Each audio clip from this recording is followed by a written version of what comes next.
title po ng message ay The Power of the Blood of Jesus.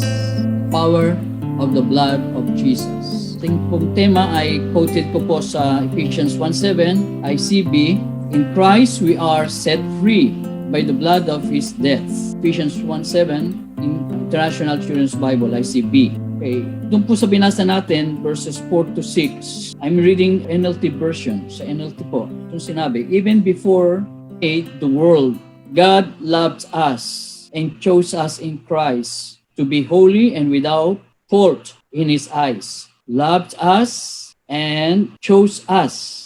So yun po ang dalawang mahalagang dapat nating malaman, kaya tayo niligtas, John 3:16, for God so loved the world. So Paul says, He loved us and chose us in Christ. At sabi po roon ay Christ said, you have not chosen me, but I have chosen you. So nasa Panginoon ang pagkakahirang natin, pagkakatalaga po natin, to be holy and without fault in His eyes. Verse 5, God decided in advance. God decided in advance. Yung pong kataga na predestined o tayo ay itinalagay niya na bago pa man din natin malaman o bago pa lang sa mundo, may itinalaga na siya para sa ating kaligtasan. At itong sinabi doon sa verse 5, to adopt us into His own family by bringing us to Himself through Christ Jesus. Yun po yung sa John 1:12. John 1:12, for as many as received Him, sila ng mga nagsipagtanggap sa Kanya, ay binigyan ng karapatan maging mga anak ng Diyos. So yun po ang sinasabi na adopted tayo. So hindi tayo pwedeng umangkin, anak lamang tayo ng Diyos o sarilinin natin ang pagiging anak ng Diyos, kundi yun ang kanyang nilugod na tayo ay kanyang italaga bago pa man din lalangin ng langit at lupa, sabi ni Apostol Pablo, through Christ Jesus. This is what He wanted to do, sabi ron, nais ng Diyos na mangyari sa atin. And it gave Him great pleasure. At ito ang siyang ikinalugod ng Diyos na mangyari. Sabi ni Paul, so we praise God for the forgiveness, okay, for the glorious grace. Yung pinatawad tayo at pinakita na sa pamamagitan ni Jesus, ating Panginoon, tayo ay may katubusan. Kaya sabi ni Paul, so we praise God for the glorious grace. Ephesians 2:8 and 9, for by grace we are saved, for His glorious grace He has poured out on us who belong to His Son Jesus. Yung background na yan ang ating foundation, na itinalaga na tayo ng Diyos sa ating kaligtasan bago pa man din lalangin ng langit at lupa. So in advance ang Panginoon sa kanyang paghahayag sa atin. Dito po ay sabi niya po sa Pablo, Apostle Paul, by the revelation of the Holy Spirit, has taught us our salvation. Itinuturo ito ng Holy Spirit. At ito ang daladalang mensahe ng ating Apostle Paul sa kanyang pagkakasulat sa Efeso tungkol sa ating kaligtasan. So si Apostle Paul ay mayaman sa kapahayagan ng Holy Spirit. Sinabi niya sa 2 Corinthians chapter 12 kung paano labis-labis o binigyan siya ng napakayaman na kapahayagan kaya hindi magmalaki kaya dumating sa kanyang tinik, sa kanyang katawan, torn in the flesh. So, he acknowledged na ito ay mayaman na biyaya ng Diyos na ipinahayag sa kanya. So, tinuruan tayo ng kapahayagang yan, ng ating kaligtasan at katubusan sa pamamagitan lamang ng ating Panginoon Kristo. Yan po ang nilalaman ng chapter 1 and chapter 2 ng Efeso na nagtuturo sa ating pinanggalingan na kaligtasan. Yan ang foundation ngayon. Nais nating malaman dahil sa dugo lamang ng Panginoon Jesus, hindi sa pag-anib ng simbahan o paglipat ng reliyon o pagsanib ng ibang samahan, kaya naliligtas ang isang tao.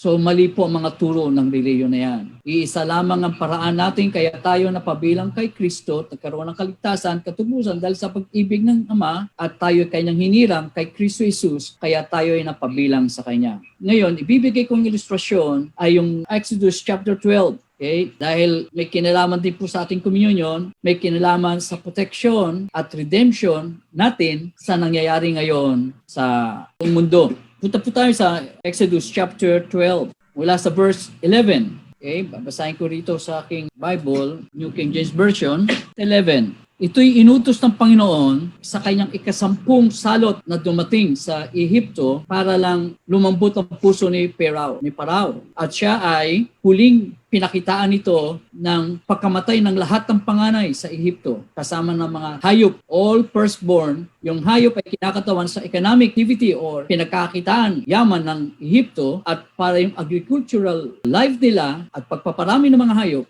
ay mabawasan. Sabihin, nahinto ang ekonomiya ng Ehipto ay ang mga panganay ng mga hayop. Ang iba niyan ay ginagamit sa pagsasaka, at ang iba naman ay para sa gatas, para sa cattle o karne, all dairy products tawagin nga. Nawala ang supply sa market at the time nung dumating ang salot na ipinadala ng Panginoon, yung angel of death. So katulad din natin ngayon, huminto halos ang ekonomiya, lahat ng kalakalan na may kaugnayan sa tourism, travel, entertainment, business ng hotel, mga yan.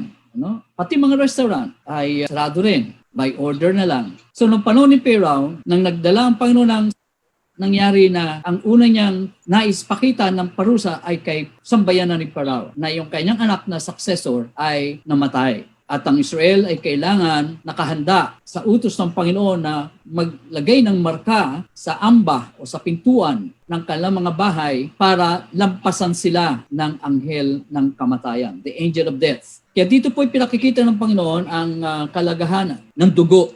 Walang ibang paraan ng Panginoon para lampasan ng anghel ng kamatayan ang sambayanan ng Israel, kundi sa pamamagitan lamang ng dugo. At yan po ay dalawang sinasabing kahulugan. Sa Old Testament, para lampasan ng anghel ng kamatayan. Kaya ang tawag po dyan ay Passover o Paskwa o Pasko ng pagkakalampas o pagdiriwang para yung pagkalampas ng anghel sa pintuan o sa tahanan ng mga Israelita, dahil sila nga ay hirang ng Diyos, sila ay mga itinalaga ng Diyos sa kanyang sambayanan, ay malampasan iyon ng kamatayan. Kaya walang namatay sa Israel na mga panganay. Maging mga hayop nila, wala ring na-damage, walang namatay. Kaya yung pong unang pagkakagamit ng Panginoon sa dugo para matubos o makalampas ang kamatayan at walang mangyaring kamatayan sa Israel. At yun ay sa pamamagitan ng dugo ng hayop. Simbolo lamang po ito, kaya ginamit yung salitang Passover. Okay? Passover meaning nilampasan sila ng anghel ng kamatayan. Now, pumunta po tayo sa Matthew chapter 26. Ito yung application niyan. Okay? Ito, si Jesus ang ating Passover. Matthew 26 verses 18 and 19. Bilang paghahanda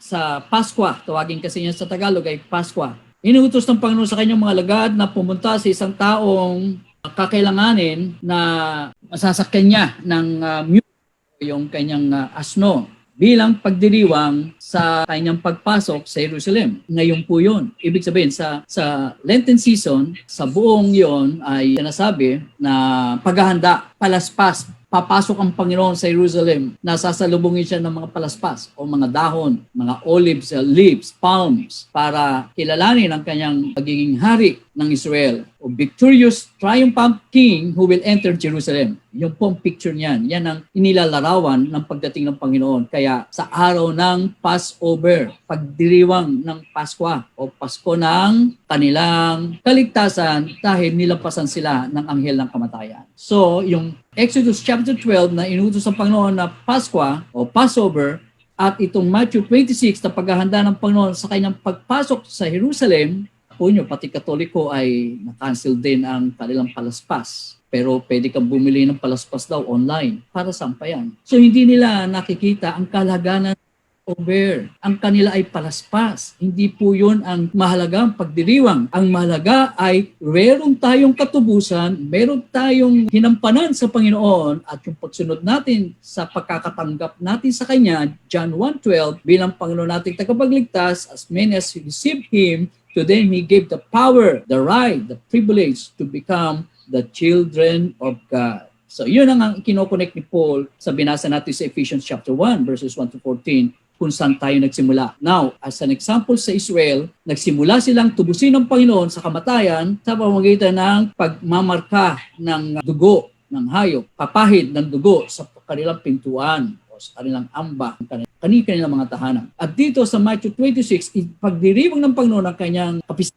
o Passover para siyang kilalanin na sa pamamagitan lamang niya ang lahat ng tao ay matlalampasan. Ang sino man tumanggap sa kanya, sino man tinubos sa kanyang dugo, ng kanyang dugo, o sa pamamagitan ng kanyang dugo, ay mayroong maraming ng kaligtasan. Yan po yung sinasabi ng Matthew sa verse 19. So the disciples did as Jesus told them and prepared the Passover supper there. So, yung Passover ng Exodus chapter 12 ay ipinagdiwang ng Panginoon dahil para iyon sa Kanya o yun ang Kanyang ginawa to celebrate the Passover. Ito ngayon yung Passion Week na tinatawag nating siya yung kordero ng Diyos na nag-aalis ng kasalanan, sabi ni John. Kaya tayo naalisan o tinanggalan o hinugasan ng Panginoon Jesus, kaya tayo ay Kanyang pinabanal. Kailan malaman po natin yan? So, yung ginawa ng Panginoon Jesus ngayon sa atin ay para makalampas yung kamatayan na nangyayaring nagiging kapahamakan sa atin or yung salot na tulad itong coronavirus, yung anumang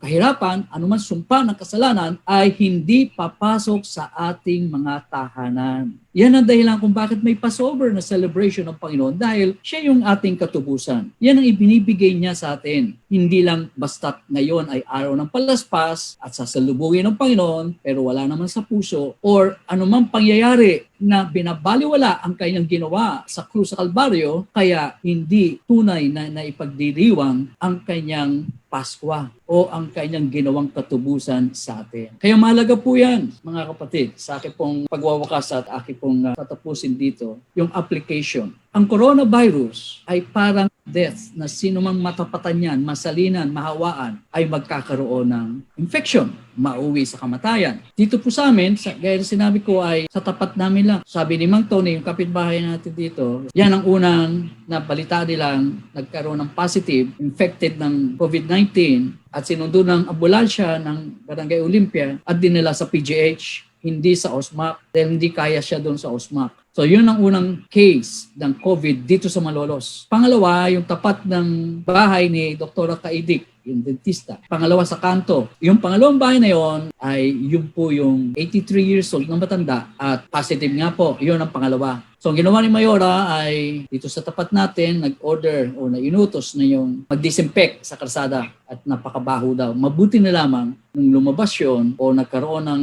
disinfection ay paglilinis, nadoon kami sa dialysis sa Mandaluyong. Kaya kami ay nalampasan o hindi pinaitulutan ng Panginoon makarating ang pangyayaring yan. So ito po example lamang ngayon. Isang halimbawa lang po yan. So mahalaga ang pinagdiriwang ang Passover natin. Kung ang Panginoon Jesus ay nagdiwang nung panahon niya, lalo pa kaya ngayon sa pagdiriwang ng mahal na araw. Hindi nga lang tayo nagkaroon ng retreat, nakakalungkot din dahil kita natin yung mga pinost nila Sister Rona, iba pang kapatiran nung ating retreat nung sa Star Lake at dito sa Camp Benjamin. Nakakasabik nga, makita natin yung ganoon. Pero, pray ko nga sa Panginoon next year, doon pa rin tayo sa Tayabas, sa nawawalang paraiso dahil sinabi ko nga sa manager kay Arlene ay kalooban ng Panginoon, the same Exicon, the same place pa rin ang ihanda namin, isang taong paghahanda na mahigit. Salamat sa Panginoon because that's how important Passover is even up to this time. Ang mga may Passover din sila. Pero hindi si Jesus yung kanyang tinuturing, kundi yung sa Exodus chapter 12 na iniutos. Kaya salamat sa Panginoon, maliligtas lang tayo sa karamdamang ito, sakit o anumang salot na dumarating, kahirapan, sumpa, dahil si Jesus ang ating Passover. Siya yung lumampas sa atin para tubusin tayo dahil yung dugo niya ang tanging nagtutubos sa atin. Nagbuhugas sa ating mga kasalanan. John 1:9, sinabi doon, 1 John 1:9, sabi doon na if we confess our sins, He's faithful and just to forgive us and to cleanse us from all our unrighteousness. Yung po yung communion na tinatawag nating covenant of the blood of Jesus. Kaya kung wala tayo sa covenant ng blood of Jesus, wala yung 1 John 1:9. Wala rin yung Passover. Wala rin tayong tatamuhin kagalingan o himala sa biyaya ng Diyos. Wala rin tayong kaligtasan at katubusan. So lahat po doon nakapokus sa ginawa ng Panginoon Jesus sa Passover. At ngayon, nung dumating siya, sa krus na paali ang ating Passover. Yun na yung pagdiriwang. Kaya ginawa niya na yon dahil hindi lang sa dugo sa pintuan ng Exodus 12, kundi sa krus na po nangyari yung ginanap niyang Passover. Kaya tayo po ay may katubusan. Huwag tayong mawala sa Kanya para hindi tayo madamay o daluyan ng sumpa ng kamatayan na tulad ng panahon ngayon ng coronavirus. Tayo po yung mukot, manalangin. Panginoon, salamat po na sa oras na ito, nakita namin kung paano ang Passover mo sa amin. Passover, nilampasan mo kami sa kamatayan na yon. Pinadaan mo lamang ang kamatayan na hindi papasok sa pintuan namin ng anumang peste, sakit o coronavirus man yan, ay hindi makakalapit sa aming pintuan ng aming mga tahanan. Dahil sinabi mo roon sa Ephesians chapter 1, verses 1 to 14 na binasa namin, dahil sa mayaman mong biyaya, kami nangaligtas. Dahil mahal mo kami at hinirang mo kami para mapabilang sa iyo. Salamat po, kahit sa katahimikan ngayon ng kapaligiran, para bang nagbabadya o nagpapakita, ang angel of death ay kumakatok o mahanap na matutuluyan niya para kumalat ang sakit na yan na sinabi sa report kagabi sa CNN, lumampas na sa 1 million ang infected. Salamat po, Panginoon, hindi sa amin lalapit ang anumang sakit, anumang karamdaman o anumang pagpapahirap na dulot ng sumpa ng kasalanan. Ang dugo mo, Panginoon Jesus, ang maglinis sa amin. Ngayon, pinagdiriwang namin ang Passover mo sa aming communion. Kung paano ikaw ay nanghiram pa ng bahay, nanghiram ng iyong masasakyan, nanghiram ng magagamitan para lang ipagdiwang ang iyong Paskwa. Kaya kami, nasa kanilang mga tahanan, ay pinagdiriwang ka namin, Panginoon. Hindi hadlang ang enhanced community quarantine o ECQ. Dahil nandito kami, Panginoon, para ipagdiwang sa kaluguran mo ang mangyari na ikaw pa rin ang tampok, ikaw pa rin ang nilolahati namin, pinapasalamatan, ikaw pa rin ang aming sinasamba sa gitna ng pahirap na pangyayari sa buong mundo. Salamat, Panginoon, ikaw ang aming kaginawaan, katubusan, at walang lalapit na masama, ano paman, sa aming mga tahanan. Lahat ng nakakarinig nito, lahat ng nakakabahagi, magdiriwang kami ng pagpuputol ng tinapay at pag-inom mula sa saro bilang paggunita sa Paskwa na iyong itinuro sa amin para pagkilala sa iyong katubusan at kaligtasan na ibinigay mo sa amin. Sa pamamagitan ng iyong panampalataya, Panginoon, ginagawa namin ito sa tulong ng Banal na Espiritu at kami ay gaganap sa iyo ngayong sandali. Sa pangalan mo, Panginoon, Jesus. Amen. Amen. Praise God. Matthew 26:26. Hallelujah. Thank you, Lord. While they were eating, Jesus took bread, gave thanks, and broke it, and gave it to his disciples, saying, "Take and eat. This is my body." Then he took the cup, gave thanks, and offered it to them, saying, "Drink from it, all of you. This is my blood of the covenant, which is poured out for many for the forgiveness of sins. I tell you, I will not drink of this fruit of the vine from now on until that day when I drink it anew with you in my Father's kingdom." When they had sung a hymn, they went out to the Mount of Olives. And God bless the reading His word. Tayo po ngayon, handa po ang ating mga tinapay. Share po ninyo sa inyong mga katabi, sa inyong sambayanan. Kaming dalawa lang po dito ni Pastora, kaya kami lang po dalawa mag-sharean. Sumunod po ang ating pita na nagpapakita ng pagdiriwang natin ng Passover ay dahil sa dugo ng Panginoon sa Kristo. Tayo po ay bahagi ng kanyang blood covenant at ito po ang kinabibilangan nating pakipagtipan through His blood. Kaya tayo ay may katubusan. Bawat isa po ay uminom ng sabay-sabay po. Umabit po tayo sa awitin ng "Oh, the blood of Jesus, oh, the blood of Jesus." Oh, the blood of Jesus. Oh, the blood of Jesus.